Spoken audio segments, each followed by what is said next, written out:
Press কনফারেন্সে অধিনায়ক শান্ত নিজেদের ব্যর্থতা আর এখান থেকে পাওয়া কিছু শিক্ষার ব্যাখ্যা দিচ্ছেন। চেন্নাই টেস্টে দলের হয়ে সর্বোচ্চ ইনিংস তিনি খেলেছেন। শান্তর চেষ্টা বা প্ল্যানিং বলতে এমন উইকেটে অ্যাটাকিংয়ে বেস্ট ডিফেন্স বলে মনে করেন। দল যখন বিপদে তখন শান্ত একা লড়ে গেছেন। চেন্নাইয়ে ভারতের মতো শক্তিশালী দলের বিপক্ষে যে রান করা যায় সেটা প্রমাণ করেছে শান্ত। ব্যাটিংয়ে স্বাচ্ছন্দ্যের কথা বলতে গিয়ে শান্ত বলেন, চেন্নাইয়ের টেস্টে কৌশল অবলম্বন না করলে ব্যাটারদের এই উইকেটে টিকে থাকা কঠিন। যদিও ভারত ভালো ব্যাট করে সিরিজ জিতেছে, কিন্তু দু দলের ব্যাটাররা এই উইকেটে চরম সংগ্রাম করেছে।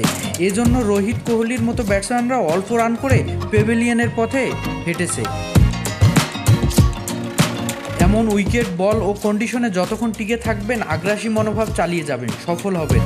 যারা এই থিওরি মাঠে অ্যাপ্লাই করেছে তারাই সফল হয়েছে।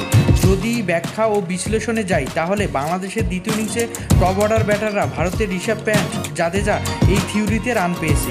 ব্যর্থতার দিনে অধিনায়ক দলের হয়ে সর্বোচ্চ রান করেছে। সাংবাদিকের প্রশ্নে নাজমুল হোসেন শান্ত বলেন, আমি চেষ্টা করেছি, আমি যেভাবে ব্যাট করছি সাধারণত এভাবে ব্যাট করে থাকি, এরকম কন্ডিশন বা কোয়ালিটি স্পিন বোলিংয়ের বিপক্ষে। আমি নিজের কাছে পরিষ্কার ছিলাম। আমার মনে হয় সবার আলাদা প্ল্যান রয়েছে। আশা করি পরের ম্যাচে তারা ভিন্ন প্ল্যান নিয়ে ফিরে আসবে।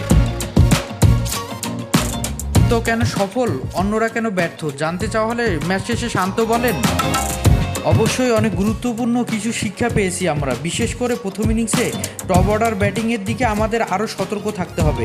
আমাদের টপ অর্ডার থেকে কিছু রান করতে হবে। এখানে একটি বিশেষ শিক্ষার কথা আমরা বলতে পারি, সব ব্যাটারদের মাঝে বিশ্বাস রয়েছে, তারা সামনে কামব্যাক করতে পারবে। দ্বিতীয় ইনিংসে ভালো জুটি শুরুতে হয়েছে, শেষের দিকে আমাদের দ্রুত উইকেট পড়েছে।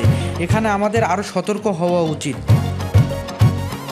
Shariful Islam, mid wicket.